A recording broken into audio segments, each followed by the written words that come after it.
belum reda jagat media, baik platform media sosial maupun media-media mainstream itu membahas tentang lontaran kata yang kurang etis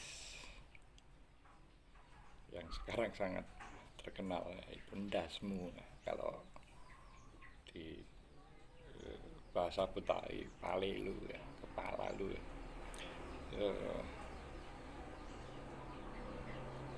Kita kembali lagi digegerkan oleh pernyataan Ketua PPATK yang menduga ada aliran dana ke bendahara partai dan yang jumlahnya melebihi dari batasan yang ditentukan. Jadi sudah jumlahnya melebihi batasan yang ditentukan, berasal dari kegiatan yang itu melanggar hukum dan tentu etika, itu illegal mining. Dan ini sambung dengan apa yang pernah diungkapkan oleh salah satu cawapres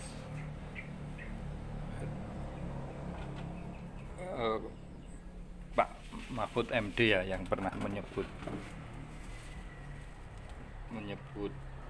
adanya mafia tambang yang itu kalau dikalkulasi, kalau benar hitung-hitungannya Pak Mahfud itu berarti tidak kurang dari 5.000 triliun, karena 20 juta kali penduduk Indonesia itu lebih dari 5.000 triliun. Nah, menurut saya ini aneh. Anehnya kenapa? Karena seorang Menko Polhukam yang itu tentu informasinya tidak sembarangan, itu melihat satu angka yang besar yang itu dia sebut sebagai mafia tambang. Mafia itu jelas kegiatan yang melawan hukum ya.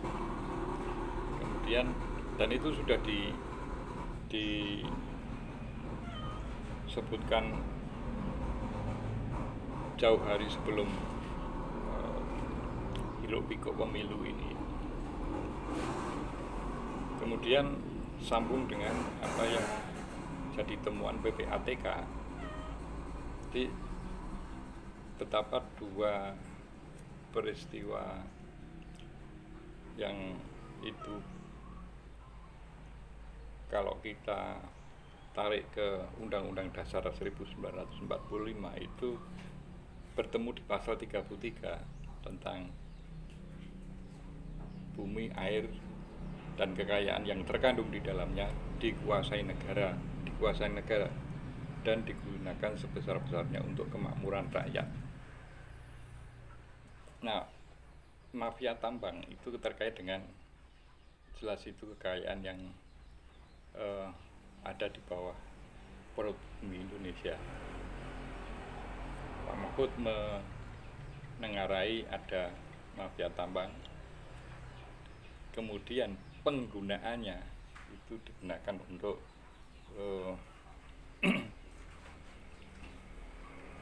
mendanai kampanye. Belum diketahui siapa yang terkena aliran dana dari tambangan ilegal itu. Jadi sudah dari sisi jumlah itu menyalahi ketentuan, sumber dananya pun bermasalah secara konstitusi. Ya. Jadi ini sebetulnya menurut saya sebagai Ketua Umum Partai Belajar Konstitusi, ini wajib diungkap dalam tema debat berikutnya. Hanya kalau misalnya formatnya seperti kemarin, ya saya tetap sanksi ya, apakah itu akan menjadi satu peristiwa penting dalam kontestasi yang rakyat bisa menilai seberapa jauh para kandidat itu secara serius dan terukur untuk menangani masalah tersebut. Hanya masalah atau tema jadwal debat masalah hukum sudah berlalu.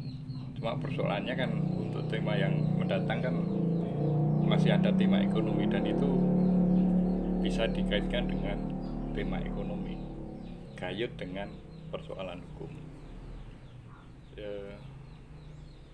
Sekali lagi saya mohon kepada KPU untuk mengangkat isu ini menjadi tema debat calon presiden,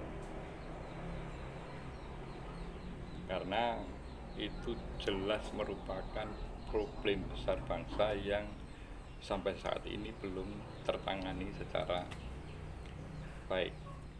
Salam konstitusi.